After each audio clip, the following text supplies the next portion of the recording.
আসন্ন বিধানসভা নির্বাচনের আগে দক্ষিণ দিনাজপুর জেলার ৬ বিধানসভার বিজেপি প্রার্থীরা বৃহস্পতিবার মনোনয়নপত্র দাখিল করলেন।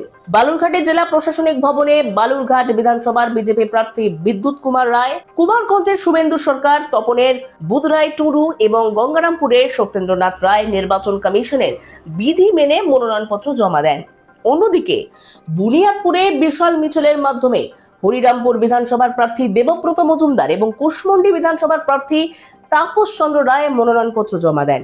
এই মিছিলের নেতৃত্বে ছিলেন সাংসদ তথা কেন্দ্রীয় প্রতিমন্ত্রী সুকান্ত মজুমদার। মিছিলটি বুনিয়াদপুর থেকে শুরু হয়ে গঙ্গারামপুর মহকুমা দপ্তরে এসে শেষ হয়। বিজেপির জেলা সাধারণ সম্পাদক বাপি সরকার জানান, দক্ষিণ দিনাজপুরের প্রতিটি বিধানসভা কেন্দ্রে আমরা শক্তিশালী প্রার্থী দিয়েছি।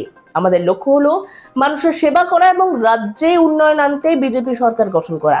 প্রার্থীদের মনোনয়নপত্র জমা দেওয়ার এই আয়োজনকে কেন্দ্র করে বিজেপি এবং কর্মী সমর্থকদের মধ্যে ব্যাপক উৎসাহ ও উদ্দীপনা দেখা যায়। কতজন এসেছেন একটু যদি বলেন। আমাদের আজকে আমরা এখানে 4টি নমিনেশন আমরা করব। গঙ্গারামপুর, কুমারগঞ্জ, বালুরঘাট এবং তপন।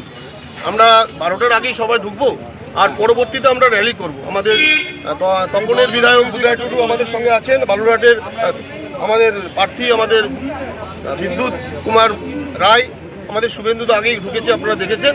সত্যেন্দা পিছনে আসছে, আমাদের সত্যেন্দ্রনাথ গঙ্গারামপুরের। আর এই বিষয়ে দেখছিল পাশাপাশি ওই সাব ডিভিশনে আমাদের ওই সাব ডিভিশনে যে দুটো কুশমন্ডি এবং আমাদের হরিরামপুর, সেখানে একইভাবে আমাদের নমিনেশন হচ্ছে। সেখানে হরিরামপুরের আমাদের মনোনীত প্রার্থী দেবব্রত মজুমদার এবং কুশমন্ডির আমাদের প্রার্থী আমাদের তাপস চন্দ্র রায়, ওরাও একইভাবে ওখানে দিচ্ছে। আমাদের সম্মানীয় কেন্দ্রীয় মন্ত্রী এবং আমাদের জেলা সভাপতি দুজনেই সেখানে আছেন।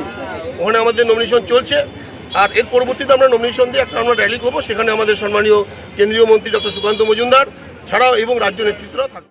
নিজস্ব প্রতিবেদন, জনতার কণ্ঠ।